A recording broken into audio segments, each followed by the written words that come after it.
ಬಾಂಗ್ಲಾನಲ್ಲಿ ನಡೆದ ದಂಗೆನ ಭಾರತದ ಜೊತೆ ಸಮೀಕರಿಸುವಂತಹ ಕಂತ್ರಿ ಕಾಂಗ್ರೆಸ್ನ ಮಾಜಿ ಮಂತ್ರಿ ಬೇರೆ ಕೇಡವ್ ಸಲ್ಮಾನ್ ಖುರ್ಷಿದಂತೆ ಅಪ್ಪನ ಹೆಸರು ಹೇಳ್ಕೊಂಡು ರಾಜಕಾರಣ ಮಾಡ್ಕೊಂಡು ಬಂದಿರುವಂತಹ ಕುಟುಂಬ ರಾಜಕಾರಣಿಗಳಿಗೆ ಭಾರತ ಯಾಕೆ ಅರ್ಥವಾಗಬೇಕು?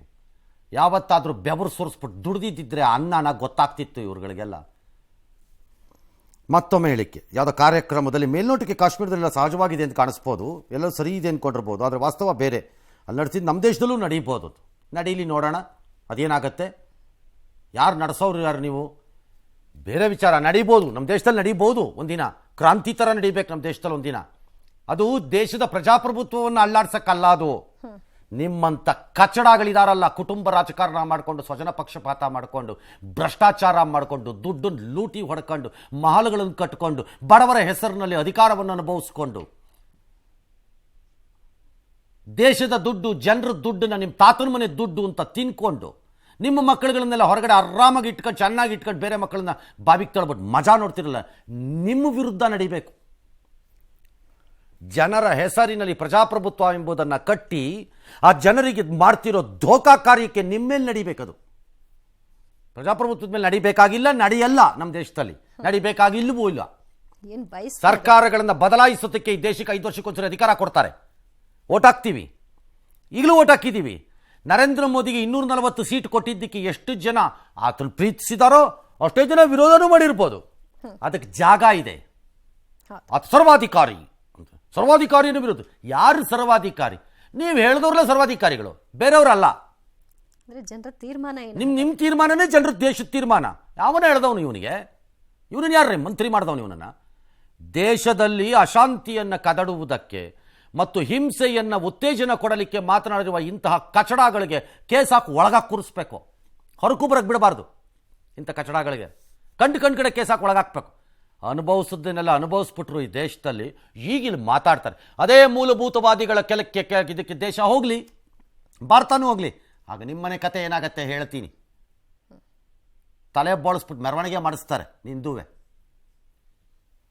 ಅದೆಲ್ಲ ಇಲ್ಲದೆ ಇರೋದ್ರಿಂದ ಮಾತಾಡೋಕ್ಕಾದ್ರೂ ಜಾಗ ಸಿಕ್ಕಿದೆ ಇಲ್ಲಿ. ಅಯೋಗ್ಯರುಗಳಂತಂದು ಸಮೀಕರಿಸ್ತಾರಂತೆ. ಸಮೀಕರಿಸೋದು ಇನ್ನು ಏನೂ ಆಗಲ್ಲ ಇಲ್ಲಿ. ಒಬ್ಬ ನಾಯಕನ ಆಡಳಿತ ಶೈಲಿ ನಿನಗೆ ಇಷ್ಟ ಆಗದೆ ಇರ್ಬೋದು. ನನಗೆ ದಟ್ಸ್ ಓಕೆ. ಹಾಗೆಂದ ಮಾತ್ರಕ್ಕೆ ಬಾಂಗ್ಲಾದೇಶದ ರೀತಿ ಅಲ್ಲಾಗ್ಬಿಡುತ್ತೆ, ಇಲ್ಲಾಗ್ಬಿಡುತ್ತೆ. ಏನಾಗ್ಬಿಡುತ್ತೆ, ಕಳೆ ಬೀಜ ತಿಂತಾ ಇರ್ತಾರೆ ಎಲ್ಲ ಇಲ್ಲಿ ಕೂತ್ಕೊಂಡು ಬೇರೆಯವರೆಲ್ಲ. ಪರವಾಗಿಲ್ಲ, ಅಶಾಂತಿ ಮೂಡಿಸೋದೇ ಉದ್ದೇಶ, ಅದೇ ಕೆಲಸ ಮೂಡಿಸ್ಲಿ. ಆಗ ಈತ ಮತ್ತು ಈತನ ಕುಟುಂಬದ ಕತೆ ಏನಾಗತ್ತೆ ನೋಡ್ತೀನಿ, ತೋರಿಸ್ತೀನಿ. ಆಗ ತೋರಿಸ್ತೀನಿ ಆಗ ಏನಾಗತ್ತೆ ಅಂತ. ಆಗ ನಿನ್ನ ಮಾತನ್ನು ಯಾರು ಕೇಳಿಸ್ಕೋತಾರೆ ನೋಡ್ತೀನಿ ನಾನು ಬಂದು.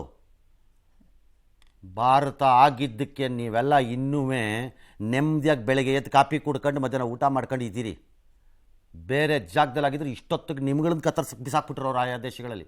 ಉಸಿರು ಬಿಡಕ್ಕೆ ಜಾಗ ಕೊಡ್ತಿರ್ಲಿಲ್ಲ. ಈಗ ನನಗೆ ಫ್ರೀಡಮ್ ಇಲ್ವಾ ಹೇಳಕ್ಕೆ ಅಂತಾರೆ ಯಾವುದೋ ಒಂದು ಮೈಕ್ ಮುಂದೆ ನಿಂತ್ಕೊಂಡು. ನಮಗೂ ಫ್ರೀಡಮ್ ಇದೆ. ಅಯೋಗ್ಯ ನೀನು ಅಂತ ಹೇಳುವ ಅಧಿಕಾರ ಹಾಗಾದ್ರೆ ನಮಗೂ ಇದೆ. ಅವ್ರಿಗಿರೋ ಸ್ವಾತಂತ್ರ್ಯ ನಮಗಿರಲ್ವಾ? ಎಸ್.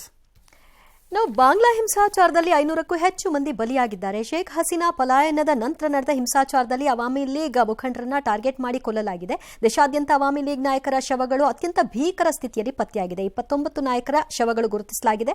ಅಶೋಕ್ ಥಾಲದಲ್ಲಿ ಪಾಲಿಕೆ ಸದಸ್ಯರೊಬ್ಬರ ಮನೆಗೆ ಬೆಂಕಿ ಹಚ್ಚಿದ್ದು 6 ಮಂದಿ ಜೀವಂತ ದಹನವಾಗಿದ್ದಾರೆ. ಅಷ್ಟೇ ಅಲ್ಲ, ಬಾಂಗ್ಲಾ ತೊರೆದ ಭಾರತಕ್ಕೆ ಬರಲು ಪ್ರಯತ್ನಿಸಿದಂತಹ ಮಾಜಿ ಮಂತ್ರಿ ಜುನೈದ್ ಅಹಮದ್ ಫಲಕ್ ಸೇರಿದಂತೆ ಹಸನ್ನನ್ನ ಈಗ ಢಾಕಾ ಏರ್ಪೋರ್ಟ್ನಲ್ಲಿ ಸೇನೆ ಬಂಧನಕ್ಕೆ ಒಳಪಡಿಸಿದೆ. ಈ ಹಲ್ಲೆಗಳಲ್ಲಿ ಜಮಾಯಿತಿ ಇಸ್ಲಾಮಿ ಪಕ್ಷ ಒಪ್ಕೊಂಡ್ಬಿಟ್ಟಿದೆಯಂತೆ. ಸೊ ಒಪ್ಕೊಂಡ್ಬಿಡ್ಬೋದು. ಒಪ್ಕೊಂಡ ತಕ್ಷಣ ಮರ್ಡರ್ನೆಲ್ಲ ರೆಗ್ಯುಲರೈಸ್ ಮಾಡಿಬಿಡ್ಬೇಕು. ನಾಳೆ ಭಾರತದಲ್ಲಿ ಯಾರು ಹೊಡೆದಾಕ್ಬಿಟ್ರೆ ಹೌದೌದು ನಾವು ಮಾಡಿದ್ದೀವಿ ಅಂತ ಒಪ್ಕೊಂಡ್ಬಿಟ್ರೆ ಆಗೋಯ್ತು. ರೆಗ್ಯುಲರೈಸ್ ಆದಂಗೆ. ಅಕ್ರಮ ಸಕ್ರಮ ಯೋಜನೆ ಮಾತಾಡ. ಯಾರೋ ಮಂತ್ರಿ ಭಾರತದಲ್ಲಿ ದಂಗೆ ಅಂತಿದ್ಯಲ್ಲ, ಅಲ್ಲಿ ಹಿಂದೂಗಳ ಮೇಲೆ ಆಗ್ತಿರೋ ದಾಳಿ ಬಗ್ಗೆ ಮಾತಾಡು ಅನ್ಬೇಕು ಯಾವನಾರೊಬ್ಬ.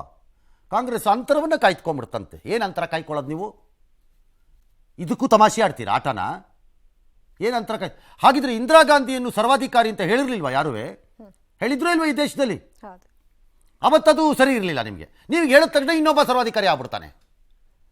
ಏನು ರಾಜಕೀಯ, ಏನು ದರಿದ್ರದ ಮಟ್ಟಕ್ಕೆ ಬಂದಿದ್ದೀರಿ ಅಂತಂದರೆ ಅಂಥ ಜಂತುಳುಗಳನ್ನೆಲ್ಲ ಇಟ್ಕೊಂಡು ಇನ್ನೂ ನಿಮ್ಮ ಪಕ್ಷ ಉಳಿಸ್ಕೊತೀರ. ಅಂತರ ಕಾಯ್ದುಕೊಂಬಿಡೋದು. ಏನಂತರ ಕಾಯ್ದುಕೊಳ್ಳೋದು? ಬಾಯಿ ಮುಚ್ಕೊಂಡು ಕೂತ್ಕೊ ಅಂತ ಹೇಳಬೇಕು. ಬೇರೆ ನಿಮ್ಮ ರಾಜಕಾರಣದಲ್ಲಿ ಏನಾದ್ರು ಮಾತಾಡ್ಕೊಳ್ಳಿ. ದೇಶದ ವಿಷಯವಾಗಿ ಬಂದ ಕಚಡಗಳಂತಂದು ಕಾಂಗ್ರೆಸ್ ಇದನ್ನೆಲ್ಲ ಅಂತರ ಕಾಯ್ಕೊಳ್ಳೋದ್ರಿಂದ ಪ್ರಯೋಜನ ಇಲ್ಲ. ಹೇಳಬೇಕು, ಇಲ್ಲ ಬಾಯಿ ಮುಚ್ಕೊಂಡು ಕುತ್ಕೊಳ್ತೀರಿ, ಪಾರ್ಟಿಯಿಂದ ಆಚೆ ಹೋಗ್ಕೊಳ್ಬೇಕು. ಎಲ್ಲ ಹೇಳ್ತೀರಿ? ನಮ್ಮನ್ನು ಹಿಂಗೆಂಗೋ ಬಣ್ಣಿಸಿದಂತಹ ಅಮೆರಿಕದ ಗಿರಾಕಿನೇ ವಾಪಸ್ ಕರ್ಕೊಂಬಂದು ಇಟ್ಕೊಂಡಿದ್ದೀರಿ ನೀವು. ಲಜ್ಗೆಟ್ಟವ್ರುಗಳು ಹೇಳ್ತೀನಿ ನಿಜವಾಲು. ಇದಕ್ಕಿಂತ ಇನ್ನೊಂದು ಅವಮಾನ ಬೇಡ ಒಂದು ರಾಜಕೀಯ ಪಕ್ಷವಾಗಿ ಅಥವಾ ಇವರೆಲ್ಲ ನಾಯಕರು, ಇವ್ರನ್ನ ಜನ ಫಾಲೋ ಮಾಡಬೇಕು. ಯಾವ ರೀತಿ? ಈ ಗಿರಾಕಿಗೆ ಓಟ್ ಎಷ್ಟಂತ ಕೇಳಬೇಕು. ಮುಸ್ಲಿಮರೇ ಪ್ರಾಬಲ್ಯವಿರ್ಬೋದಾದ ಕ್ಷೇತ್ರದಲ್ಲಿ ನೀನು ಗೆಲ್ಲಪ್ಪ, ತಾಕತ್ತಿದ್ರೆ ನಿನಗೆ. ನಿಮ್ಮ ಅಪ್ಪ ಮಾಡಿಟ್ಟೋಗಿದ್ದು ಪುಣ್ಯದ ಕೆಲಸದಲ್ಲಿ ಬದುಕಿರೋನು. ಎಸ್, ರಾಜಕೀಯ ಬಿಕ್ಕಟ್ಟಿನಿಂದ ತತ್ತರಿಸಿರುವ ಬಾಂಗ್ಲಾಗೆ ನಾಳೆ 8 ಗಂಟೆಗೆ ತಾತ್ಕಾಲಿಕ ಸರ್ಕಾರ ಬರುತ್ತಂತೆ. ನೊಬೆಲ್ ಪುರಸ್ಕೃತ ಸಾಮಾಜಿಕ ಹೋರಾಟಗಾರ ಮೊಹಮ್ಮದ್ ಯೂನುಸ್ ವಹಿಸ್ಕೋತಾರಂತೆ. ಅವ್ರಿಗೆ ಸ್ವಾಗತಿಸ್ತಾರೆ ಡ್ಯಾಶ್ ಡ್ಯಾಶ್ ಡ್ಯಾಶ್. ಹಲವಾರು ಜನರನ್ನು ಕಿತ್ತಾಕ್ತಿದ್ದಾರೆ ಅಥವಾ ಅವರವರೇ ರಾಜೀನಾಮೆ ಕೊಟ್ಟು ಹೊರಟೋಗ್ತಿದ್ದಾರೆ ಎಲ್ಲರೂ. ಇನ್ನು BNP ಬೇರೆ ಅಲ್ಲಿ ರ್ಯಾಲಿ ಮಾಡಿಕೊಂಡಿದೆ. ಪ್ರತೀಕಾರ ತಗೋಬೇಡಿ, ಶಾಂತವಾಗಿರಿ, ಯುವ ಬಾಂಗ್ಲಾ ಕಟ್ಟೋಣ.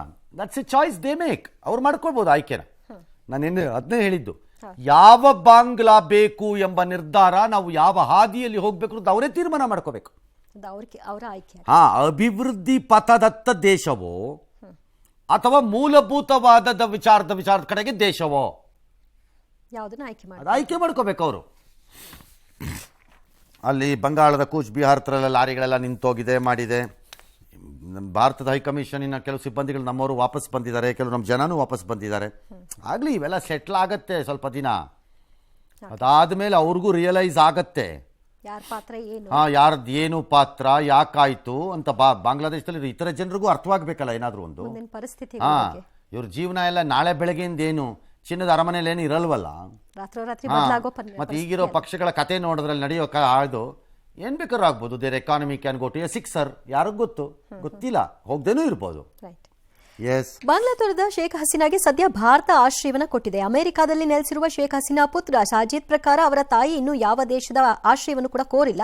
ಭಾರತದ ಆಶ್ರಯದಲ್ಲಿರುವ ಶೇಖ್ ಹಸೀನಾ ಮತ್ತವರ ಸಹೋದರಿಯನ್ನ ಬಂಧಿಸಿ ಬಾಂಗ್ಲಾ ವಶಕ್ಕೆ ಒಪ್ಪಿಸಬೇಕು ಅಂತ ಮೋದಿ ಸರ್ಕಾರವನ್ನ ಬಾಂಗ್ಲಾ ಸುಪ್ರೀಂ ಕೋರ್ಟ್ನ ಬಾರ್ ಅಸೋಸಿಯೇಷನ್ ಕೋರಿದೆ. ಅಂದಹಾಗೆ ಶೇಖ್ ಹಸೀನಾ ಮನೆಯಲ್ಲಿ ಕೆಲಸ ಮಾಡಿದಂತಹ ಜಹಾಂಗೀರ್ ಆಲಂ ಎಂಬ ಸಹಾಯಕನ ಹೆಸರಿನ ಮೇಲೆ 284 ಕೋಟಿ ಮೌಲ್ಯದ ಆಸ್ತಿ ಇದೆ ಎಂಬ ವಿಚಾರ ಈಗ ಬಯಲಾಗ್ತಾ ಇದೆ. ಸದ್ಯ ಜಹಾಂಗೀರ್ ಆಲಂ ಅಮೆರಿಕಾದಲ್ಲಿ ನೆಲೆಸಿದ್ದಾರೆ. ಈ ಸುದ್ದಿ ಹೊರಗೆ ಬರುತ್ತಲೇ 5 ಬಾರಿಯ ಪ್ರಧಾನಿಯಾಗಿದ್ದ ಶೇಖ್ ಹಸೀನಾ ಬಳಿ ಎಷ್ಟು ಆಸ್ತಿ ಇರಬಹುದು ಅನ್ನೋ ಚರ್ಚೆ ಎದ್ದೇಳಿದೆ. ಜನರ ದುಡ್ಡನ್ನು ಹಾಕಿ ಲೂಟಿ ಹೊಡೆದು ಆಸ್ತಿ ಮಾಡಿದ್ರೆ ವಶಪಡಿಸ್ಕೊಳ್ಳೋದು ಆ ದೇಶದ ಹಕ್ಕು ಮತ್ತು ಕರ್ತವ್ಯ. ಕೆಲಸ ಮಾಡ್ಕೊಳ್ಳಿ, ಯಾರು ಬೇಡ ಅಂದು. ಬಟ್ ಒಂದು ದೇಶದಲ್ಲಿ ಆಶ್ರಯಕ್ಕೆ ಬಂದವ್ರನ್ನ ಬಂಧಿಸಿ ಹ್ಯಾಂಡ್ ಓವರ್ ಮಾಡಿ ಅಂತ ಎಲ್ಲೂ ಇಲ್ಲ, ನಮ್ಮವ್ರು ಮಾಡೋದೂ ಇಲ್ಲ. ಆದರೆ ನಮ್ಮಲ್ಲೇ ಆಕೆಯನ್ನು ಪರ್ಮನೆಂಟ್ ಆಗಿ ಇಟ್ಕೊಳ್ಳೋ ವಿಚಾರದಲ್ಲಿ ಭಾರತ ಸರ್ಕಾರ ಆ ನಿರ್ಧಾರಕ್ಕೆ ಬರುತ್ತೆ ಅಂತ ನನಗಂತೂ ಇನ್ನೂ ಅನಿಸಿಲ್ಲ. ತಾತ್ಕಾಲಿಕವಾಗಿ ಆಕೆ ಒಂದು ಜಾಗವನ್ನು ಹುಡುಕೋಬೇಕಾಗತ್ತೆ. ಹುಡುಕೊಳ್ಳೋವರೆಗೂ ನಾವು ಪೇಷಂಟ್ ಆಗಿ ಇದ್ದೀವಿ ಅಷ್ಟೇ, ಅಲ್ಲಿವರೆಗೂ ಜಾಗ ಇಲ್ಲ. ಹಾಗಾಗಿ ಲೆಟ್ ಅಸ್ ಸಿ ಆಕೆ ಯಾವುದನ್ನ ಆಯ್ಕೆ ಮಾಡ್ಕೋತಾರೆ ಅಂತ.